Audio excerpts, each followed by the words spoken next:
guys, I'm Tegan Bartos, career strategist, speaker, and coach, and I help guide ambitious professionals like yourself to your version of professional success, financial stability, and personal fulfillment. Today, I'm going to cut through the noise of outdated information, outdated advice, misinformation, and just outright BS to give you the secret sauce to acing an interview. So when you see my eyes look down, it's because I'm clicking to the next screen on the PowerPoint presentation. So, secret sauce, it's storytelling. Now, I'm not going to go down the rabbit hole of cognitive psychology, but if you're interested, look this dude up. He discovered that facts are 22% more memorable when presented in story form. And that's because stories not only engage emotions, they literally make us use our brains differently. So what does that mean for us? Brain studies have found that not only does storytelling light up more areas of the brain, but that storytellers and the listeners' brainwaves actually become aligned. Crazy, right? So when you're preparing for interviews, it's important to prepare your career stories. If you're currently the type of person who gives one-word answers or answers with a bunch of arbitrary, fluffy, or emotionally charged words, then keep watching. Because even if the interviewer doesn't ask you to tell them a story, you're still going to want to craft as many answers as possible as a story, because you'll not only be 22% more memorable, there's also a chance to get on the same brainwave as the person who's interviewing you, and that's going to lead to more job offers. So moving forward, when you're going to want to write down your career stories when they're happening so you can get the facts straight. But it's not too late to go back in your memory and think, okay, well, what happened here and what happened there, so you can craft career stories. So if you're watching this, you're probably preparing for an interview right now. So if you're early in your career, you're going to want to recall 5 to 7 stories.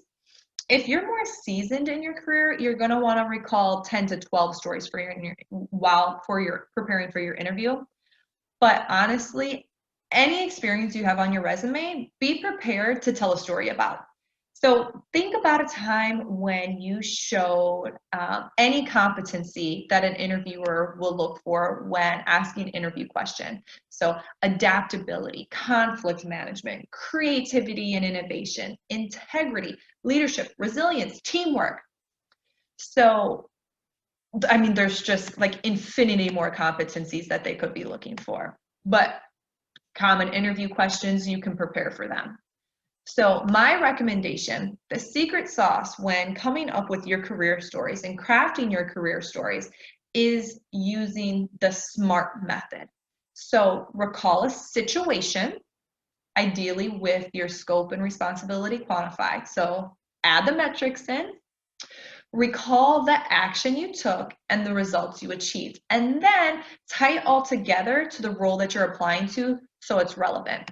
So at a bare minimum, recall at least 2 stories where you problem solved. One story about interpersonal relationships, one story where you messed up, and then recall what your greatest professional accomplishment is. So to be honest, this is much easier when you have experience, but if you're a student or recent grad, this can feel really overwhelming. So I'm going to give an example. Say an interviewer asks you how to handle a disagreement with a coworker. Most young people will say, yep, that's it, yeah, fine. One word answer, fine. But even if you've been practicing your interview prep and you know you need to elaborate more than one word, there's still a difference if you don't work a story into it. So listen to this answer.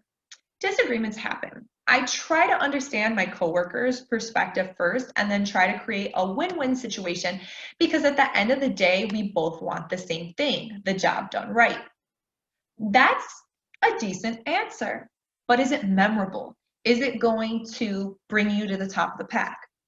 So let's add a story in to see if you can see the difference. So same thing all over again. Disagreements happen. I try to understand my coworker's perspective first and then try to create a win-win situation because at the end of the day, we both want the same thing, the job done right. Once, I had a coworker who wanted to skip taping so he could leave by 4 p.m. I got to the bottom of why he wanted to leave early. It was his daughter's birthday. So I created a win-win, and I agreed to stay late and finish the work if we couldn't get it done on time because he needed to leave. I've been told I'm great at dealing with perceived difficult people and always make sure the job is done right.